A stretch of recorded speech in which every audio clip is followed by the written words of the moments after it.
The information provided is not a substitute for legal and other professional advice where the facts and circumstances warrant. People should always consult their own legal or other professional advisors and discuss the facts and circumstances that apply to their specific circumstances. The information shared on Ask the Landlord is for educational purposes only.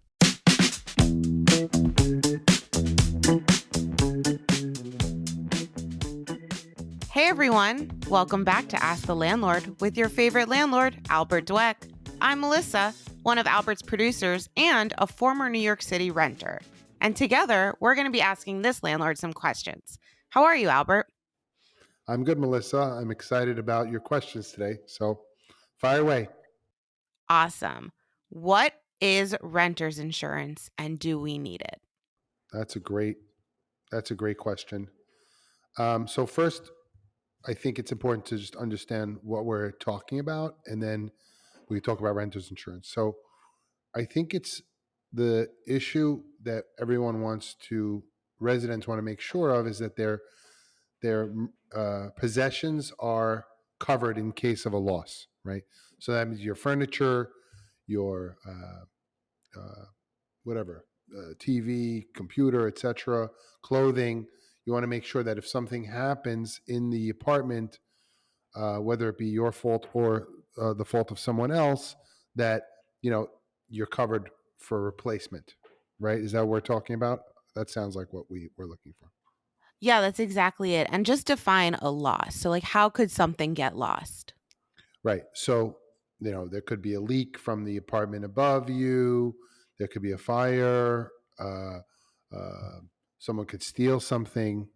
Those are, or somebody could break something. Those are things that could happen. Or you could have an accident. Right. Right. I don't know. Those are the ones I could think of off the top of my head. Right. So then what's renter's insurance? Right. So then people then want to have insurance for should something happen to their possessions. Now, when you're a renter, normally in your lease, the landlord says you have to have insurance for your own things because the landlord. Now, this is the question that you're asking. Essentially, is what does my landlord have insurance for, and then what do I have to be responsible for? Now, your landlord typically, right, and it's in your lease, has coverage for the building and whatever fixtures or things that are attached in the apartment. So, like light fixtures, the way to think is anything that's installed, not your things, but the landlord has insurance for usually. So that means the walls, the carpet, things like that. Now, if something that you brought into the apartment that gets damaged, the landlord is not covered for that usually. So now that doesn't mean that if something happens, the landlord couldn't or shouldn't have to pay for that, but it depends on whose fault it is, right?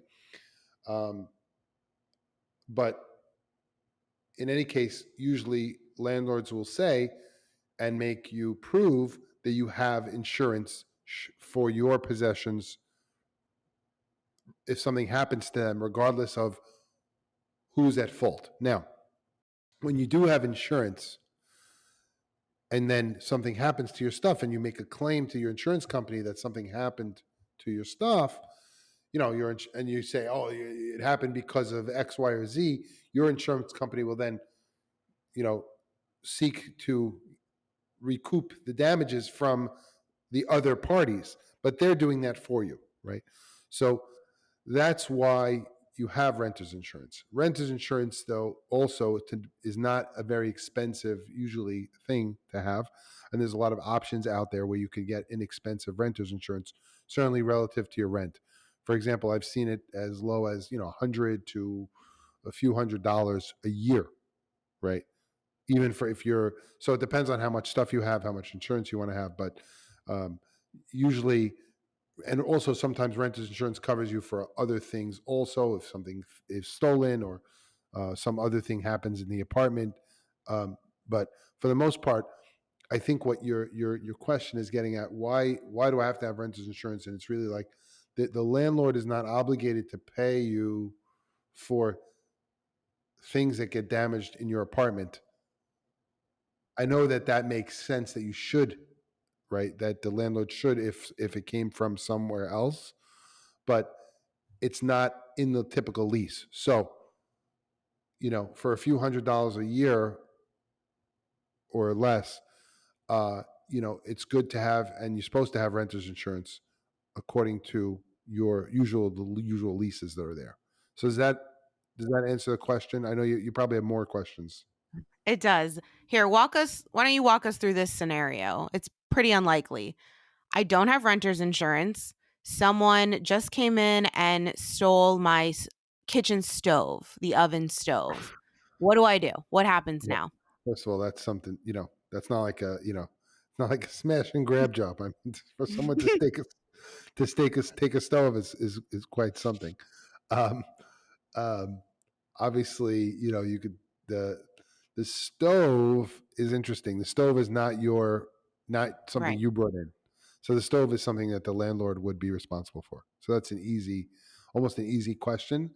But Mhm. then again, you had to also make sure that you didn't leave the door open and have someone come and move out the stove, right? So Mhm. we're assuming that it was not an inside job, Mhm. and if it wasn't an inside job, then the landlord's responsible for that kind of a thing. You think they would just fork over a new stove instead of going through the headaches of going through insurance and everything? Because in this Yeah, situation, the tenant did not have renter's insurance. that's right. Well, then like I said, the stove though is part of what's provided by the landlord, so that's usually covered by the landlord's insurance, and then typically with the landlord's insurance, there's deductible, which is probably more than the stove. So the landlord wouldn't, uh, it's highly unusual that the stove would be stolen.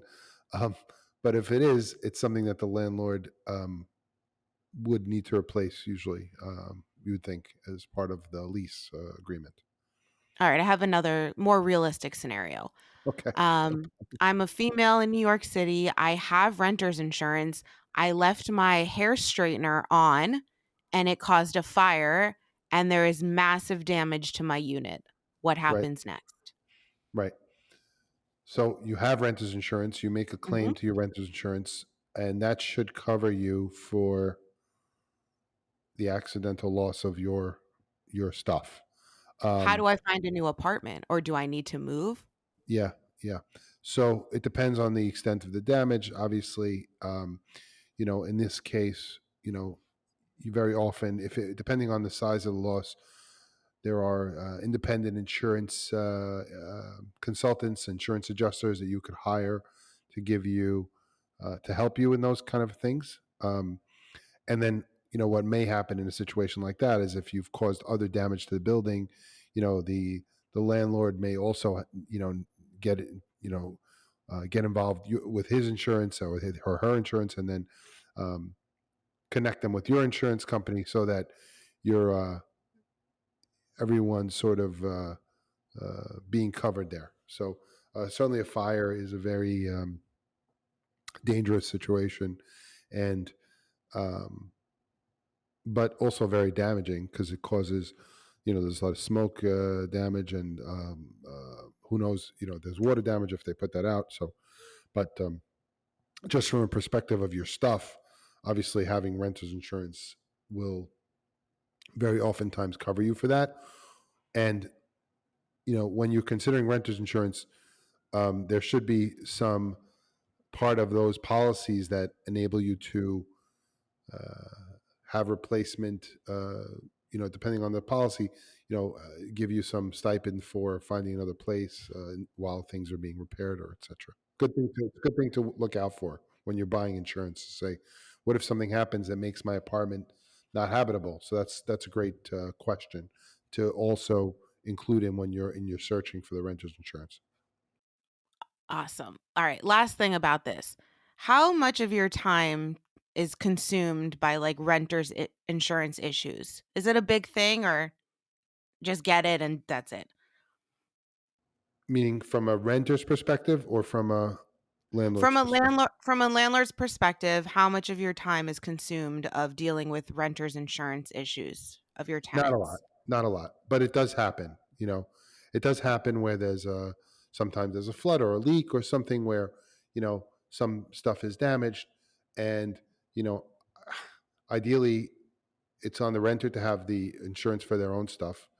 The landlord's obviously making the best efforts to make sure there's no leak or situation, but sometimes some things happen, um, and there are damaged items, and they have to be dealt with. It happens, but it's not a it's part of being a landlord and dealing with those things. But um, you don't want people's stuff to be damaged, and you want to make sure that they're and some of the stuff is irreplaceable when it is. So you have to it's it doesn't happen often, but it happens, and it's important that the better prepared you are for such things, the better you'll be. So definitely for a small amount relative to your rent, you should have renters insurance, and there's a lot of available options these days, especially online. hmm And just to clarify for the people in the back, natural disasters, renters insurance covers that, correct? Renters insurance covers damage to your property as a result Correct. of natural disasters. Sure. That's what I meant. Okay, But you're only perfect. you're only covering your possessions, hmm right? So Right. um, it's not so. Obviously it depends on if you have jewelry and stuff like that. That's a separate thing. Like you have to get a rider.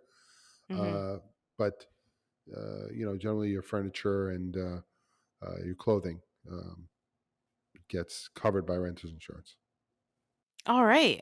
Thank you so much for answering all those questions about renters insurance. So, moral of the story, get renters insurance if you're renting in New York, Yeah, right? because you're typically not covered under the policy of the landlord.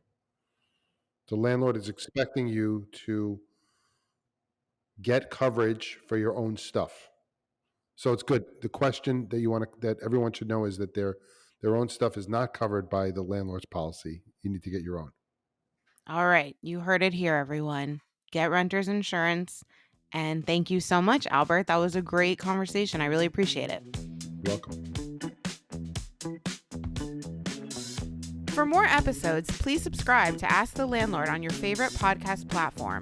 We'd appreciate it if you left a review on Apple Podcasts.